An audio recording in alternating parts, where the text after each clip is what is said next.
Welcome to Joe's Astrology, and we're talking about Darrel Sheets, who just died. He was famous on the show Storage Wars. And I had to do this because he's a Taurus, and that's right away the first thing you think of is storage. You think of, well, I do, I think of hoarders. These people just keeping their stuff, and here's this guy, Darrel Sheets, who's known for this show, Storage Wars, and he's a Taurus. He's a Taurus. His Taurus Sun is at 22 degrees Taurus. I'm kind of envious because I have my Chiron. At 22 degrees Taurus. So I'm somewhat envious of these people because I've been the opposite, the minimalist in my life. And let's take a look at his chart. So he's a Sun in Taurus. We don't have the birth time. We're not going to get that. The moon is in Pisces or Aries. We don't know. Could be in Pisces, could be in Aries. Probably, I could go either way. But he also has his Mars in Pisces, and he also has his Venus in Aries. So he's going to have some Pisces, Aries emphasis in his chart regardless. But the big thing that stands out that goes along with that Taurus is Jupiter, North Node, and Neptune in Scorpio and Libra. Jupiter's in Libra. The other two are in Scorpio. So everything in his life is moving in that direction strongly with that Jupiter and Neptune there. Jupiter's retrograde, Neptune's retrograde, and I've seen this before. There's a guy named Grant Cardone. He's the 10X. He's the 10X guy, where at one point in his life, he's actually probably born the same day. It's like, it might be, I don't think it's the same day, but it's the same year. It's like March something 1958. So he's got this pile up on the North Node as well. And there was a point in his life where he just decided, when he kind of figured everything out, that he's just going to go hard. He's going to go hard at this money game, and he's going to do it for the rest of his life. And that's how he became known for how he came up with the 10Xer. And he teaches this. He teaches this stuff to people. But here's the thing. He is that guy. And so is this guy's kind of like that too with the storage. I don't know the whole thing about the show. I don't watch the show, but it kind of has the same premise. You know, there's no shortage of junk. So you just go in there. I mean, if you have the money to get started, and you just go in there and go hard until it works, or until you run out of money. So that's the thing they don't understand, that people can't just do this if they don't have any money. They have to get money first, enough money for them to play the game long enough to win. And so anyway, he's also known as the gambler.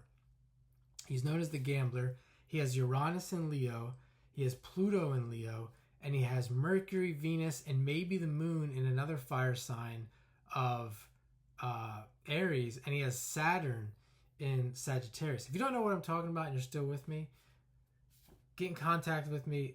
Let's learn astrology. I'll help you learn astrology, and you'll learn what all this means. But anyway, Saturn is in Sagittarius. It's retrograde. That's probably the biggest thing I would look at. Saturn is in the gambler sign, Sagittarius. But I also will put the other fire signs in there as well. Especially Leo, because Leo is going to deal with speculation. And then he has Aries, he has the courage, he has the ability to just go and do it without thinking too much about it, and making it happen. But particularly the Saturn, 24 degrees, it's trining Mercury, it's trining Pluto.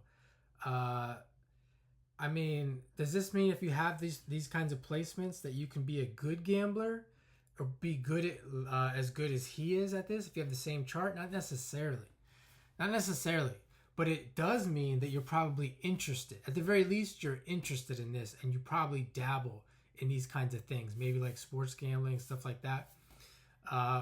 But this guy's actually good at it, and I think the main thing that shows that he's good at it is where in the chart shows that he's going to win in this life at doing this, or at least have the time to get good at it and then win.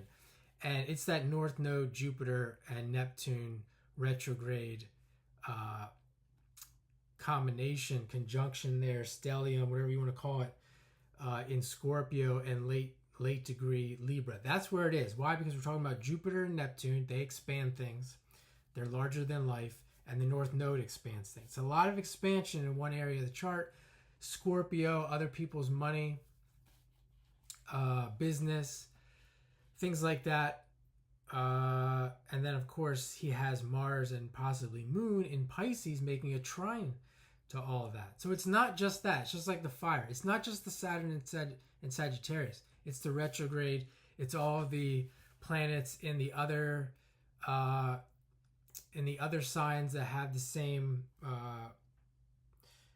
element. Is it element, modality? I don't know. We'll just call it element. The same element, the fire, the water. He doesn't have anything else in Earth. We don't know his angles. The Sun in Taurus is making an aspect to Pluto. It's also making an inconjunct to Saturn. So we could throw in there, I said he's kind of a go-getter. He's got that Aries, but he also has this inconjunct between Saturn and the Sun, which is a Virgo inconjunct. And I said there's Mercury. Mercury's emphasized as well. He's got Mercury-Pluto aspect. He's got Mercury-Sun aspect. He has Mercury-Saturn. He has Mercury opposite that Jupiter. And there's so much there that's really emphasizing Mercury as well. So you see the business part, but then you also see the thinker, the thinking, the analyzing. But as I said, I like to help people, and if you're still watching me, I do want to make sure people understand that this doesn't mean if you have this chart that you can be rich and famous like him, because part of this is having the foundation. I don't know the whole story, but it's having the foundation and the time to go out and do this, to be able to take the risk. This guy's a risk taker, but is he really a risk taker? We don't, without knowing the background, having the time and the foundation to spend many years doing the Virgo work, the analyzing, the tinkering, and actually having your bills paid.